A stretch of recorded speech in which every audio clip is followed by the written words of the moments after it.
This is insane. Boat detailing, freaking stupid. But here we are. Let's go. For years now, this guy's been telling everybody he's some sort of an expert. Like the froth. So here's to it. I appreciate your time. We'll get into this boat. I mean, is this guy seriously drinking on the job? What the? Watch this idiot dust out his own work.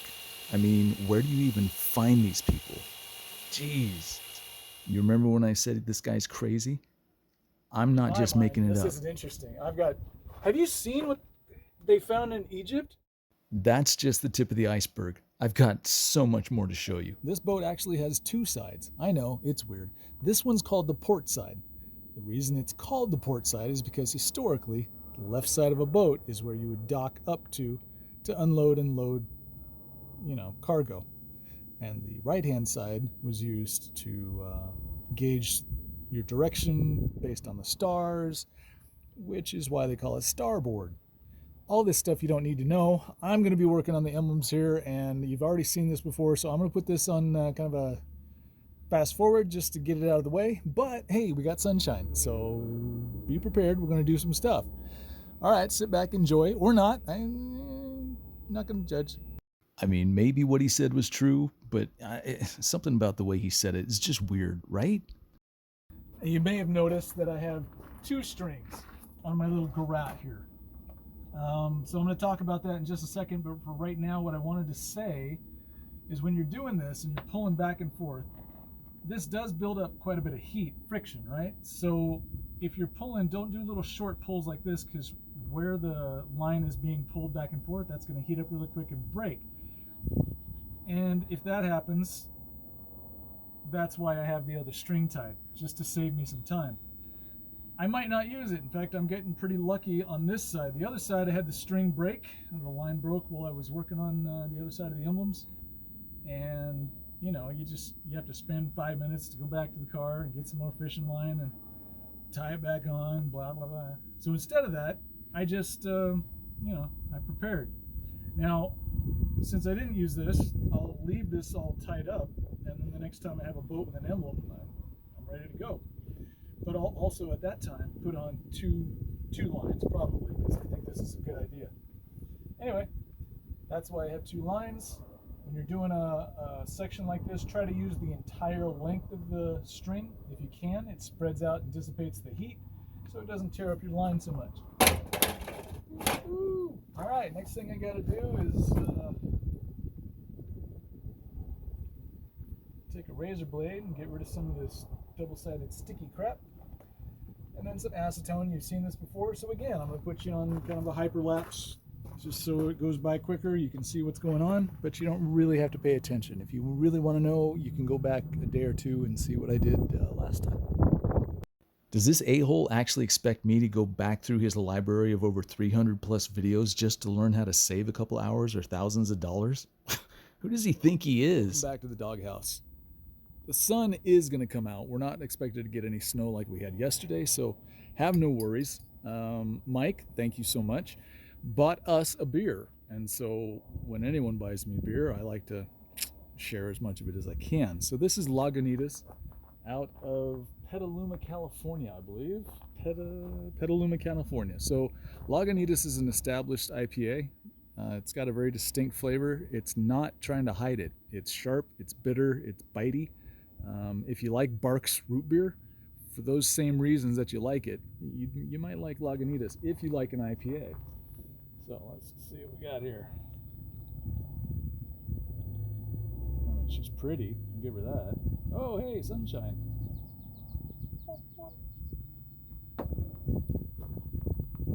Not a hazy. Nothing in here that's going to scare you. As you know, I don't really like the froth. So here's to it. I appreciate your time. We'll get into this boat in a little bit here. 1 second. I mean, do I have to be the first one to say it? Clearly the guy's got a problem, right?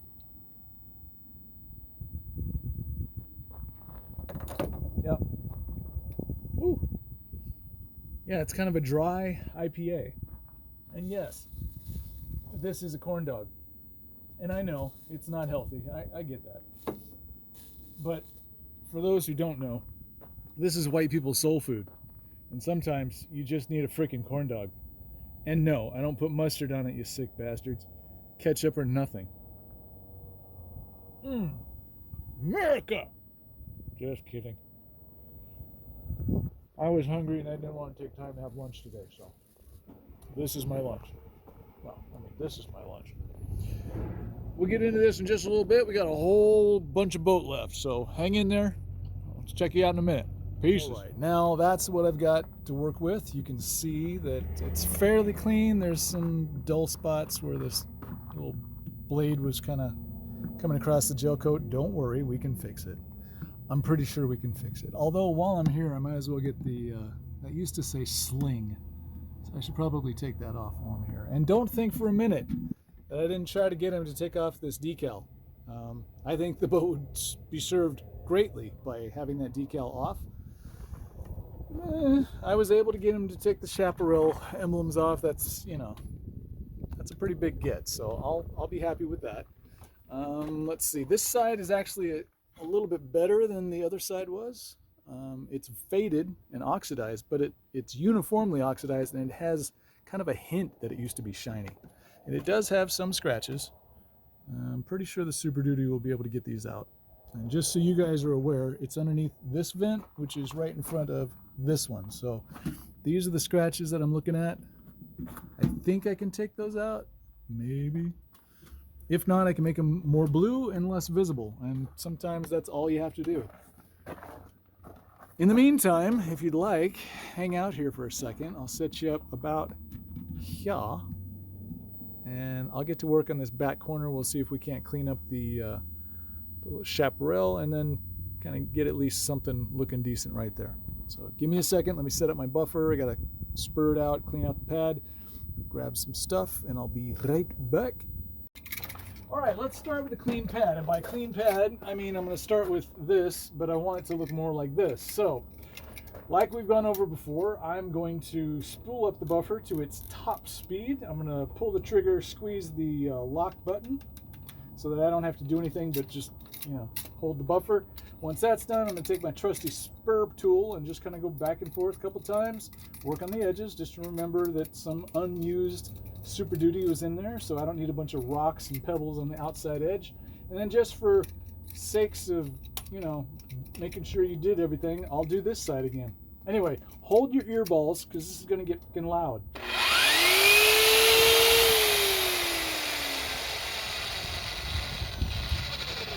And when you're doing this, you should hold your breath or have a respirator or blah, blah, blah, blah, blah.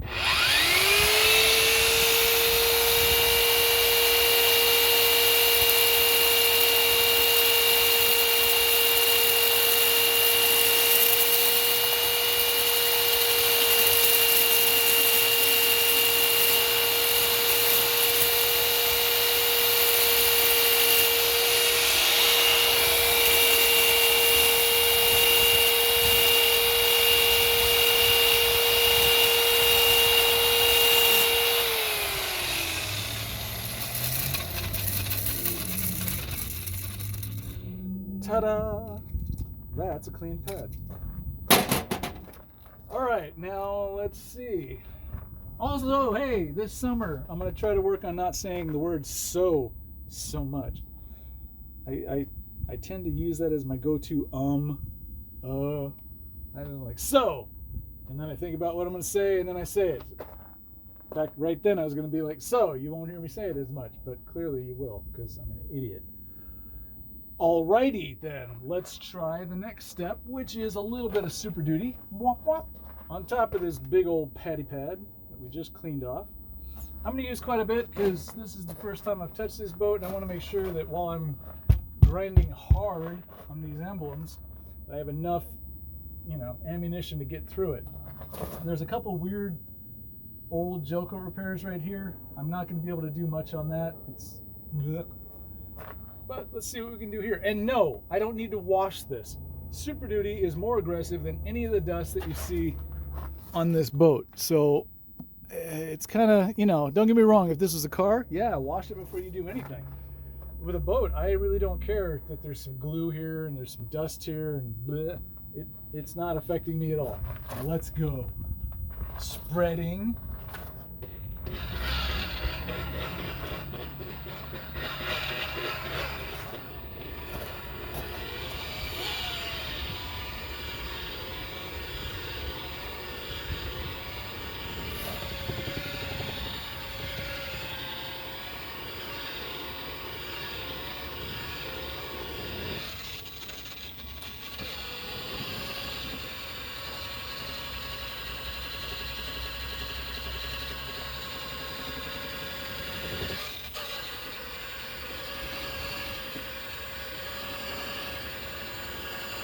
All right, let's do some cross-cutting. All right, on a serious note, if you've ever watched other people detail boats on YouTube, when they're using a buffer and they've got it up on edge, they usually just use one side of the buffer edge. In fact, they'll just hold it at basically one angle and push left, right, up, down, but they're just using one part of the wheel. I assure you, that's because they don't understand the concept of what it is that they're doing. And if you watch the difference between how I do it and they do it, you'll start to figure it out.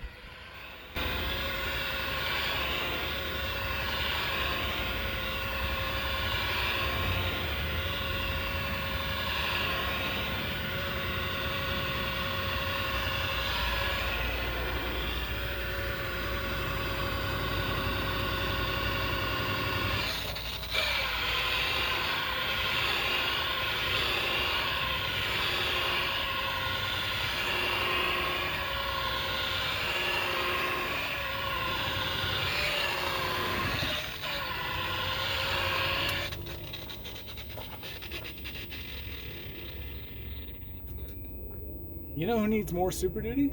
This guy.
And the reason why I'm going to try to stop saying the word so much is because somebody told me that there was a drinking game that they and their friend played, and every time I said the word, they would drink. I don't want to contribute to somebody's alcoholism. That's what the fuck's up.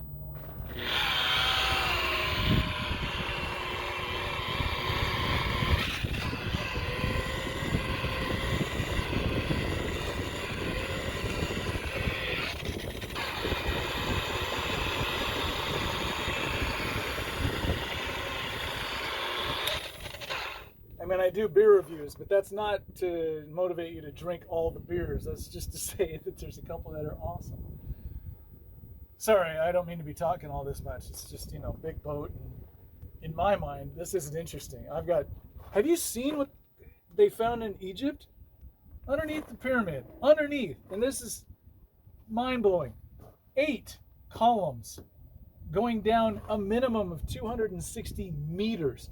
Each one of the columns, and it's not a column, it's a shaft or a well. Each one of them is 60 feet across. At the base are 2 80 by 80 meter rooms. Underneath that, at almost 2 kilometers deep, they found structures, tunnels leading away from the big pyramid of Giza. This would be like digging up your house and finding an aircraft carrier 2 miles underground. This is huge. Now, people will say there's no way that select aperture radar or ground penetrating radar can go past 10 feet. These people are using seismology and ground penetrating radar, selective aperture radar, And what they're able to do is prove that their technology is able to see underneath the pyramid because they've looked at a military base, a secret base underneath the Alps on the Italian side that's 1,400 feet underneath the ground. You can look at a map of the base and their scans match. You can see doors, rooms, tunnels, hallways. It's insane. So imagine, for 400 to 500 years, human beings have been searching to try to figure out what's in a pyramid, who made it, how it was built.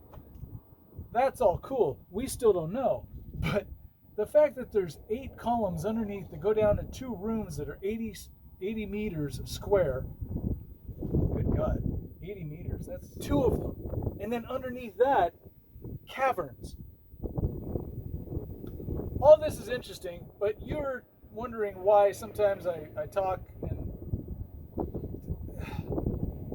you are here to watch this. In my head, though, it's just pyramids and UFOs and oh my God. This is insane. Boat detailing, freaking stupid. But here we are. Let's go.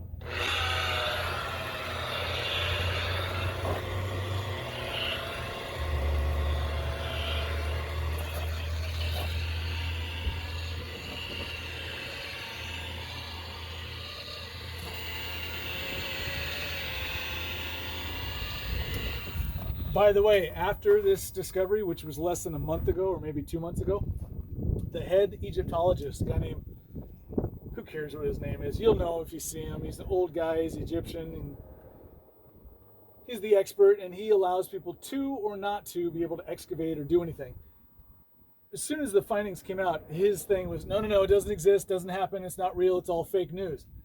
And then a week ago, actually no, 3 days ago, National Geographic was just conveniently on the Gaza Plateau, where this guy, this Egyptologist, the Hassawi, I think his name, who cares? They find this giant tablet that looks brand new, FYI. Giant tablet, and it's like, oh, this is the tomb of Khafre, and he built the pyramids, and we know everything about it, and there's nothing below, and here we have a tablet to prove it. How convenient that the week or the month of this discovery of stuff underneath the pyramid, there's just a tablet that's miraculously found. Hasn't been found for 400 years, and it's literally like 3 feet underneath the surface. Hasn't been found, but now they find it. To tell you that there's nothing underneath the pyramids, no need to look under there. Dude, come on.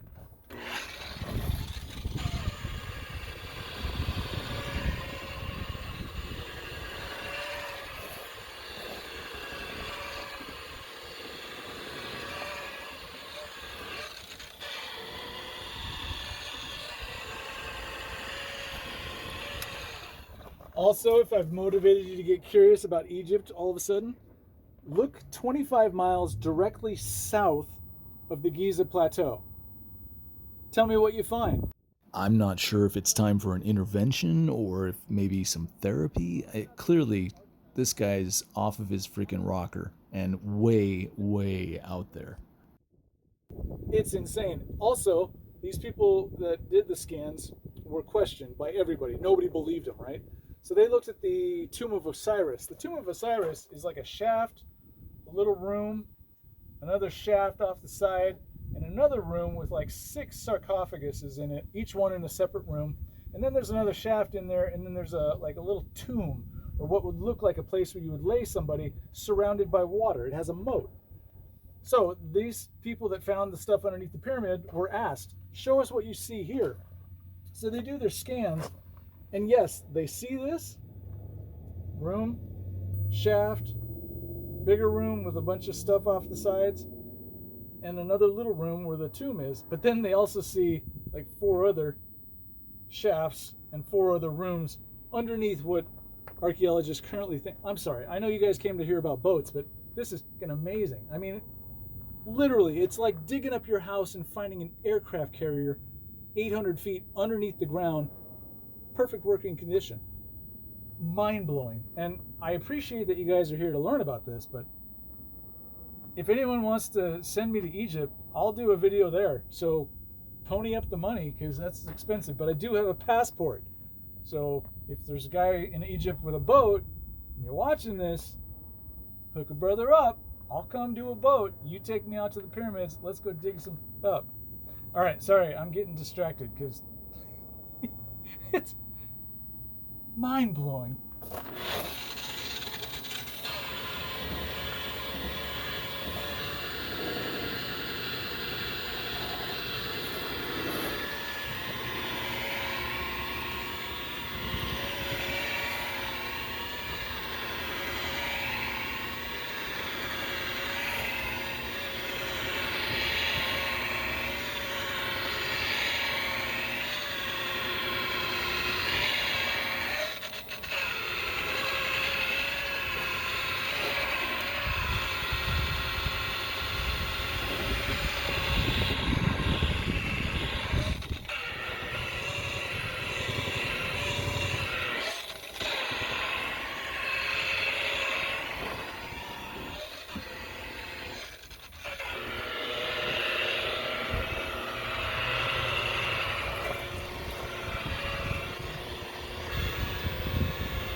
A couple things. I've never really fully explained why you can use the same pad with heavy cut and perfected EXAC.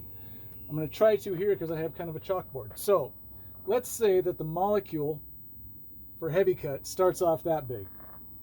As you work it, it gets smaller and smaller and smaller and smaller and smaller. So let's say you've got this on a pad and you've worked it for a little bit and the molecule got down to here and it has a really good shine, really good smooth surface, and you like it. Flipping the pad over, you start with perfected EXAC, which has a molecule about this size, smaller than heavy cut, but bigger than the way heavy cut finishes out. Perfected gets super, super small. So if you've got a pad, voila, and one side's got heavy cut, and you're using it, and then you want to flip over to the perfected, you're not hurting anything. You're going back a half step, but then you're finishing out way smaller. Now, if you grind heavy cut for a while, you can get down, well, you can probably get to here. You won't be able to get to here. I love this. There's a chalkboard right in front of me. I've never used it, so I'm so sorry. My bad, y'all. My bad. Now, okay, while I'm here, Super Duty, I'll go down here. Super Duty has a giant molecule, and it does kind of break down, but I would say right about here. That's the size compared to, you can get Super Duty to go down. It doesn't like to do it, but you can do it. I would like you to stop right about here, and I know this is all just concepts, so if you're new to this, watch this a couple times to try to wrap your head around it. If you're using Super Duty, I would like you to stop about here. You don't need to work down past this. If you're using heavy cut, stop about here and then switch to the perfected so that you don't have to do that part. You're just doing that part. This can all go really quick if you're not over exercising your buffer and your compounds, and you're not wasting time drawing on a boat or drinking beer or talking about Egyptology bullshit. Okay? So I've covered it. There you go. I might make this a short. This seems like good information. I also have to apologize. My crew back in Seattle one day, I caught them doing tic-tac-toe on a boat, and I was like, what are you guys doing? I mean, now I get it. Sorry, Johnny. Sorry, Seth. Love you guys. At least I did.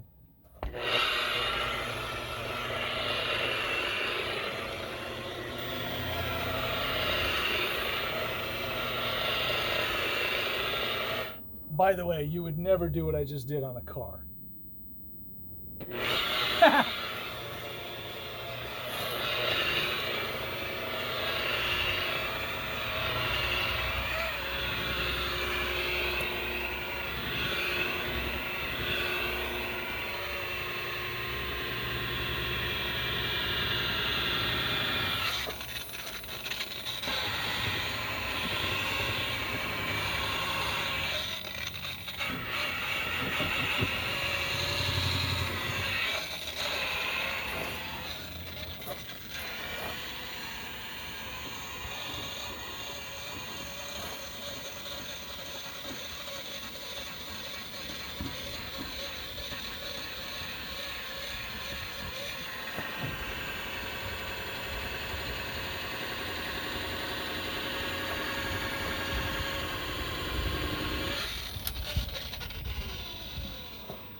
There's just a tiny bit of glue residue right there, so I'm going to focus the edge of the wheel right here and see if I can't yank all that off.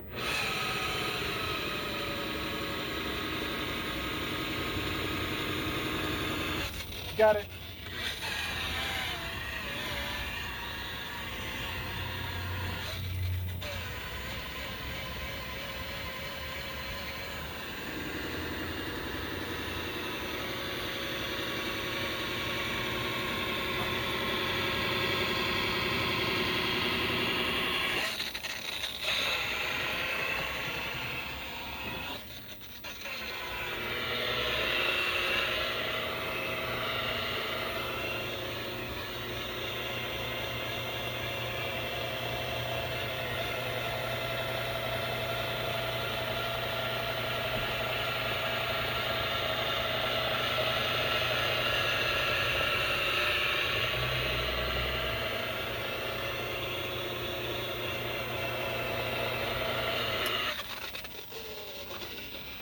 All right, one last thing I'd like to point out, I did on the other side as well.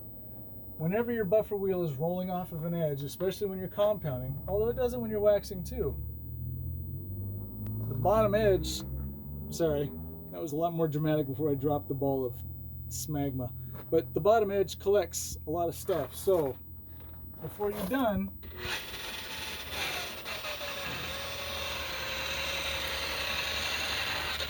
give it a little love. All right, I don't think this looks amazing, but because this is a video for education and apparently learning about world events, I'm going to wipe this off just so we can see what it's looking like underneath.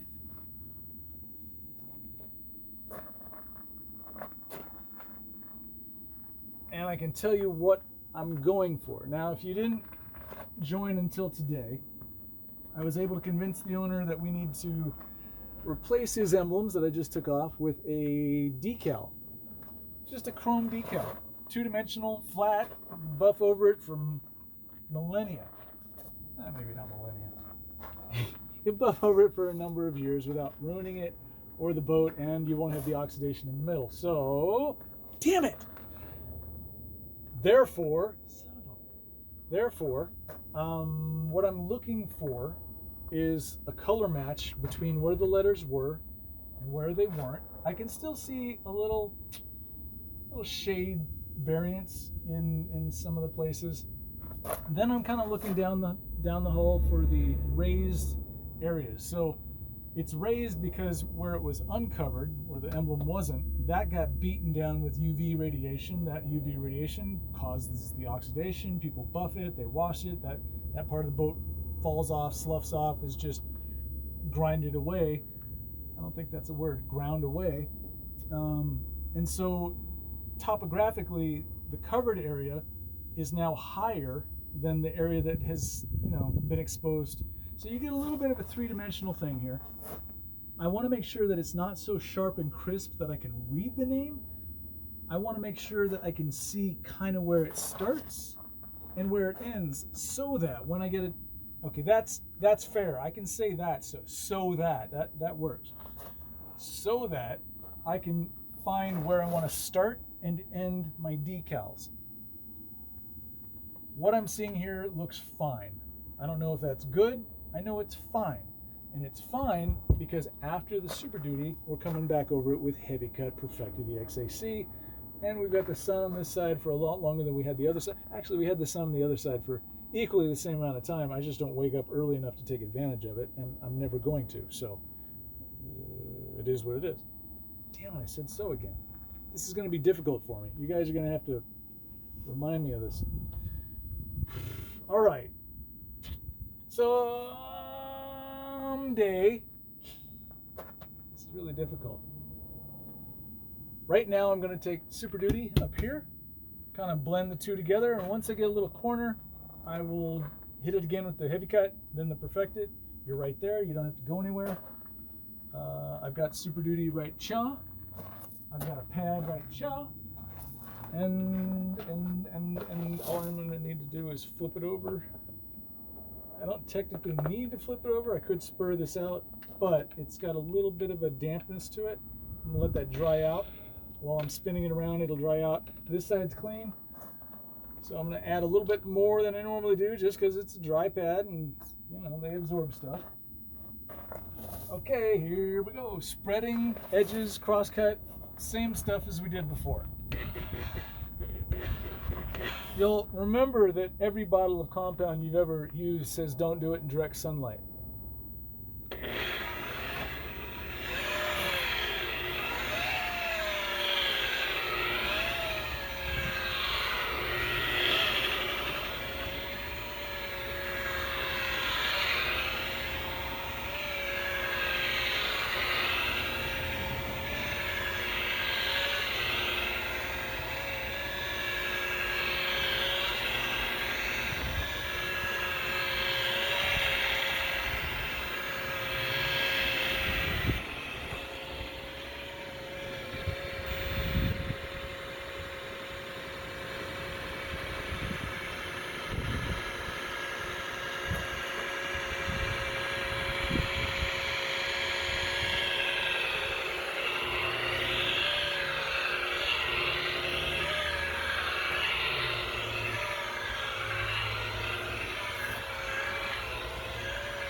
Please remember also that there are no patterns in boats.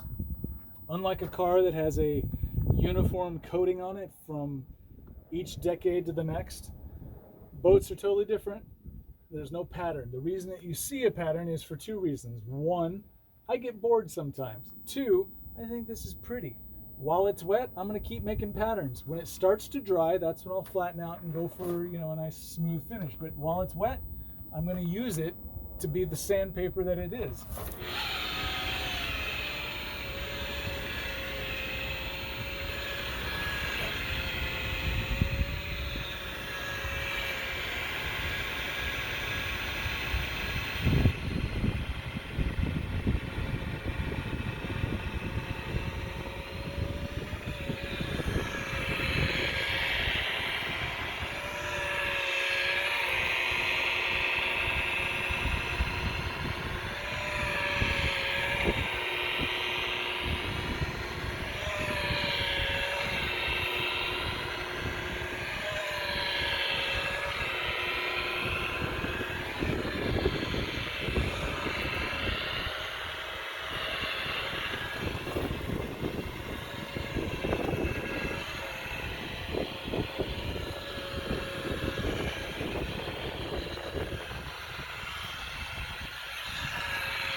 Also, I'd like you to pay attention for for this entire boat, as far as I've shown you.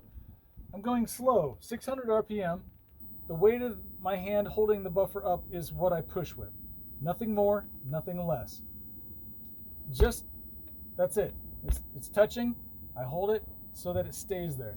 This is it. Okay?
All right, so this is a new thing. It's something that I do and I don't usually show you, but because I'm here, I'm going to show you. I've got a wet side and a roughly dry side.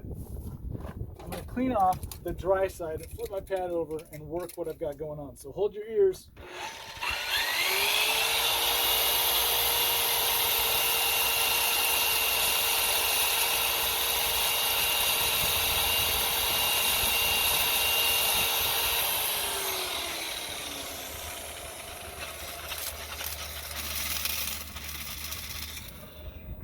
This will do two things. One, it will absorb a lot of the residual compound that's still sitting on here that's not being soaked up by this saturated pad. Two, it spread out the mat of this side of the pad so that it'll dry out quicker, so that when I'm done with this side I can, it's all, trying to be efficient.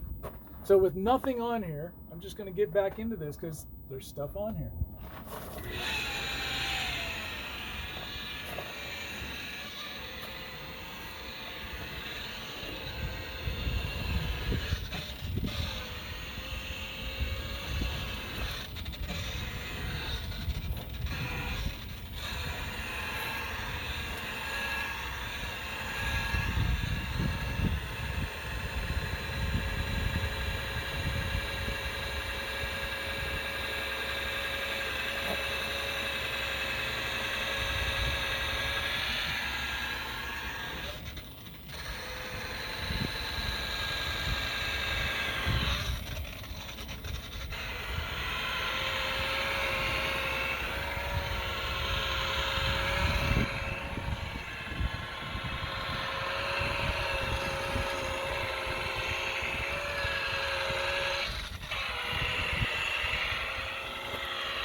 inspect, and see what we got. I'm guessing kind of scratchy, kind of dry looking, because that's what I see.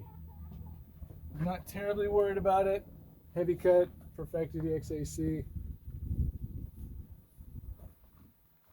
Didn't come out nearly as well as the other side did with Super Duty. Probably, and I'm being honest, probably because this side gets the sun, so it's a little bit warmer. The other side was colder, so the Gelcoat was a little bit more dense, more compact. This is a little softer, so the scratchiness of the Super Duty has a chance to really scratch. Let's put this test to the, put this theory to the test. How do we do that? Well, it's pretty simple. We just grab some heavy cut and give it a shot. I do have to clean out my pad, so again, hold your ears. Let's get into this.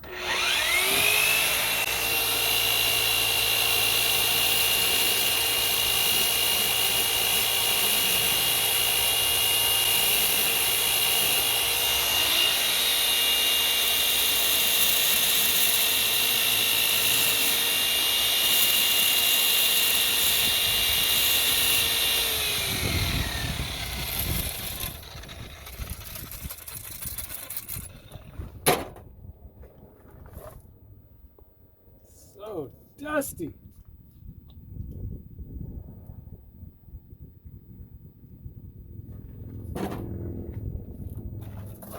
Make sure to lock your or put your speed back down to something that's comfortable and manageable.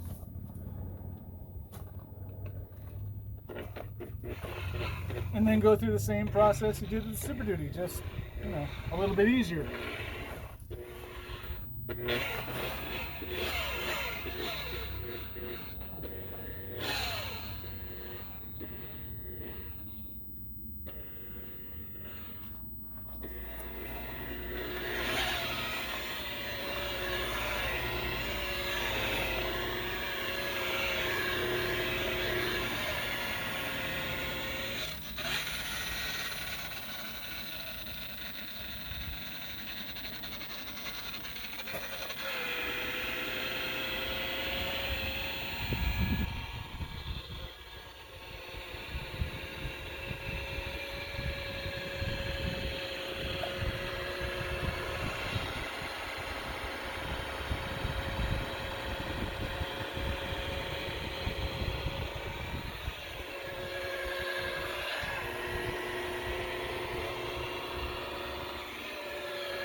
Also, you might think that this takes a lot of time.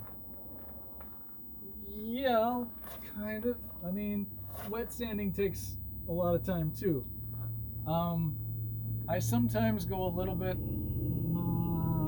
maybe a couple passes more than I normally would, for the mere fact that you guys are watching. In other words, if I screw up because I didn't go hard enough, and I pull off and I wipe off, and you guys are like, but that doesn't look good. You won't do what I say to do.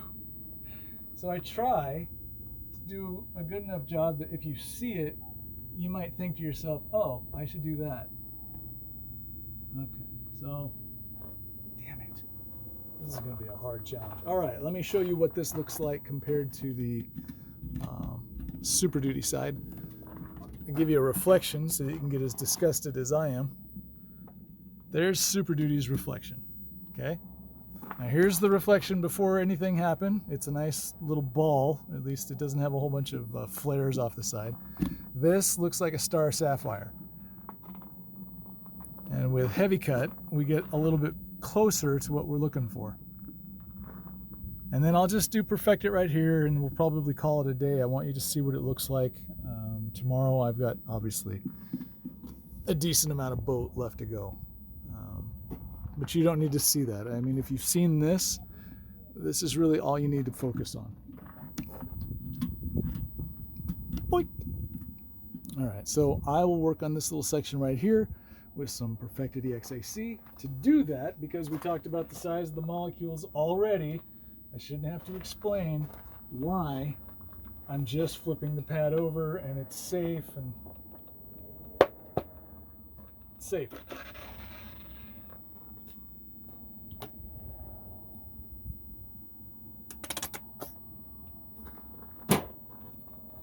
Here we go. Spreading edges, crosscut, blah.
Okay, moment of truth.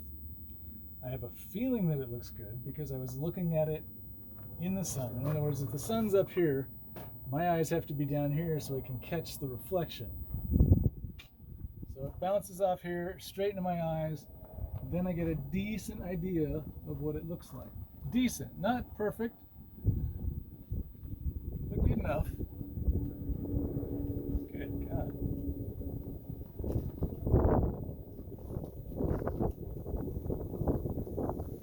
Y'all know what a stickler I am about my hairs. This wind's killing me. Just kidding.